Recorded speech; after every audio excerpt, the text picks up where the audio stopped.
May isang sinaunang aklat na naglalaman ng mga kwento tungkol sa kabataan ni Jesus na bihirang banggitin sa mga pagninilay ng simbahan.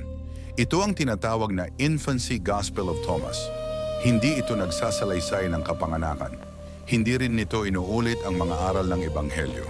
Sa halip, inilalarawan nito si Jesus bilang isang bata na may kapangyarihan mula sa simula.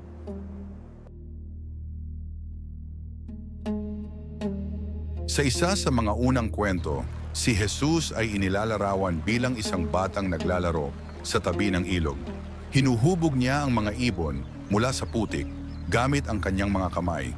Araw iyon ng pamamahinga. Nang mapansin siya ng matatanda, siya ay pinagsabihan, hindi dahil sa masama ang kanyang ginagawa, kundi dahil bawal ang paggawa sa araw na iyon. Sa salaysay, hindi siya humingi ng paumanhin. Hindi rin siya tumigil. Sa halip, pinagpalakpak niya ang kanyang mga kamay at ang mga ibong putik ay nagkaroon ng buhay at lumipad palayo. Walang paliwanag ang ibinigay, walang aral na binigkas. Nandun lamang ang kapangyarihan bilang tugon sa pagsita.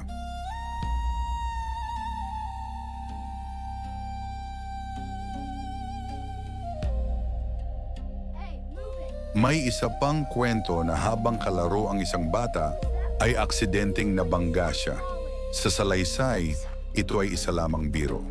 Sa isang agarang tugon, binigkas ni Jesus ang sumpa at ang bata ay agad na bumagsak.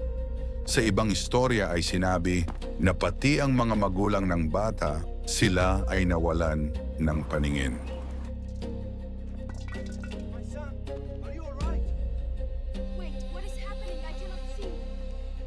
Sa ibang mga kwento naman sinabi na ibinalik din ni Jesus ang paningin ng mga magulang at ang buhay ng bata.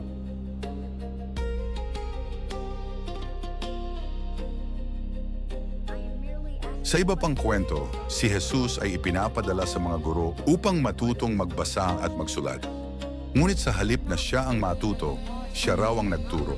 Ipinapaliwanag niya ang kahulugan ng mga titik, hindi bilang isang mag-aaral, kundi bilang isang may ganap na kaalaman. Sa salaysay, ang mga guro ay namangha at napahiya.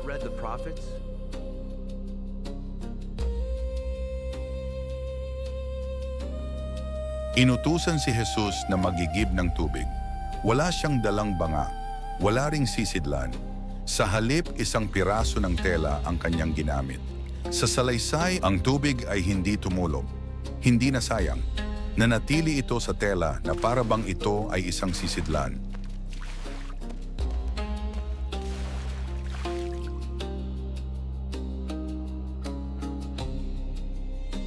Mayroon ding kwento tungkol kay Jose at sa kanyang gawain bilang karpintero.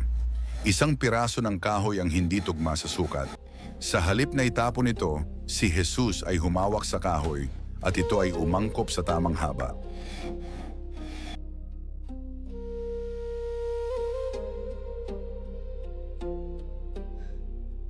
Sa ibang kwento, si Santiago, ang sinasabing kapatid ni Jesus, ay nakagat ng ahas. Sa salaysay, ang lason ay kumalat na. Ang katawan ay nanghihina, lumapit si Jesus, hinawakan ng sugat, at sa isang sandali, ang epekto ng kamandag ay nawala.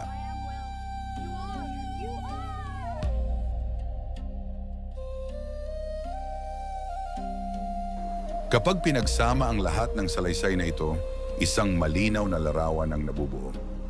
Ang batang Jesus sa Infancy Gospel of Thomas ay hindi lumalaki patungo sa kapangyarihan. Ang kapangyarihan ay naroon na mula sa simula.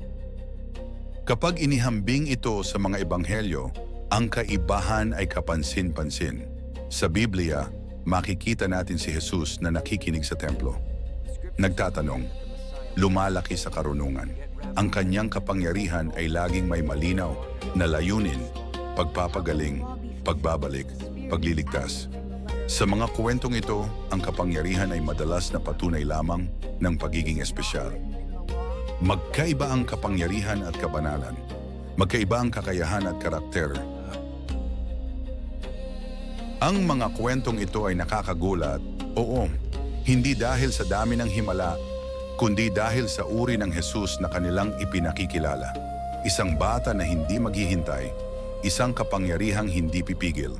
At marahil dito natin nauunawaan kung bakit ang mga kwentong ito ay nanatili sa gilid ng pananampalataya.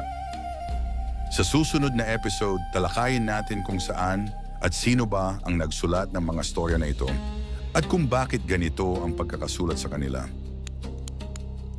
Kung nagustuhan mo ang kwentong ito, huwag kalimutang mag-like, mag-subscribe at i-share. Kung may pinagdadaanan ka ngayon at gusto mong ipagdasal, i-comment mo lang ang salitang prayer o mag-message sa page.